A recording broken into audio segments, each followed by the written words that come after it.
नमस्कार दोस्तों, मैं विनायक बहुत बहुत स्वागत करता हूं आपका आज की इस नई वीडियो में। जेट एयरवेज की तरफ से नई जानकारी देने जा रहे हैं। वीडियो को पूरा देखिए। उसके पहले अगर आप चैनल पर नया हो सब्सक्राइब करके बेल आइकन दबा लो ताकि आने वाली कोई भी अपडेट आप हमारे चैनल से मिस ना कर सको।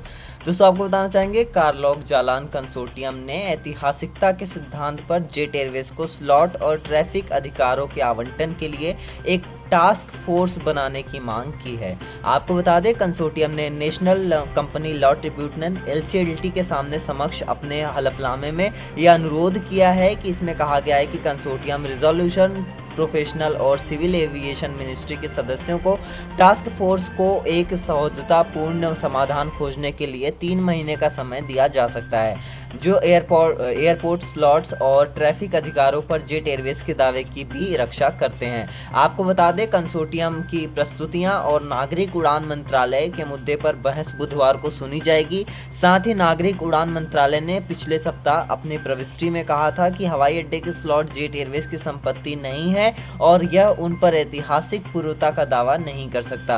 आपको बता दें, कंसोर्टियम ने मंत्रालय के विवाद का सामना किया है और कहा है कि स्लॉट वास्तव में एयरलाइन के लिए एक महत्वपूर्ण अमूर्त संपत्ति है और जेट एयरवेज के स्लॉट अस्थायी आधार पर अन्य एयरलाइनों को अस्थायी आधार पर नहीं दिए जा सकते। आपको बता दें, जबकि 2013 के स्लॉट आवंटन दिशा निर्देश की माने तो अंतर्राष्ट्रीय मापदंडों पर आधारित है और इंसॉल्वेंसी एंड बैंकरप्सी कोड एक अधिस्थगन के लिए प्रदान करता है और इस प्रकार जेट के स्लॉट भी कोड के तहत संरक्षित होंगे, यह कहा गया है। आपको बता दें, कंसोर्टियम ने कहा है कि रिजोल्यूशन और रिवाइवल का पूरा उद्देश्य तब पराजित हो जाएगा जब जेट एयरवेज द्वारा उसके ढहने पर पहले रखे गए स्लॉट्स को दोबारा नहीं लगाया जाएगा।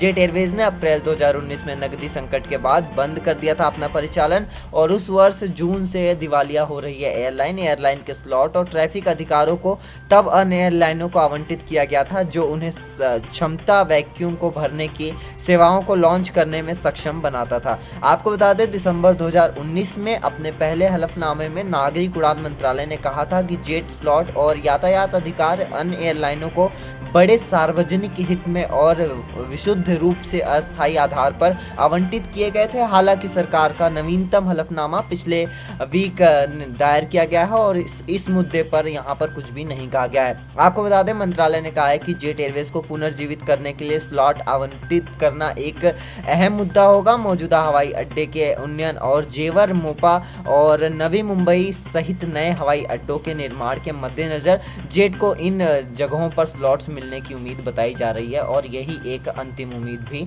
लग रही है। तो यह सारा हिसाब किताब जेट एयरवेज का अभी तक का कैसे लगी आपको अपडेट कमेंट करके बताइए। अगर आपका कोई भी सवाल, सुझाव या सजेशन होता है तो आप हमेशा कमेंट सेक्शन में दे सकते हैं। वीडियो देखने के लिए आप सभी लोगों का बहुत बहुत धन्यवाद। आप देख रहे हैं इंडियन गुरु में, आपको दोस्त नायक। मिलता हूं नेक्स्ट वाली जानकारी के साथ। टिल देन जय Hind, Vande Mataram, bye bye, take care, हो गुड, शबा खैर, बाय।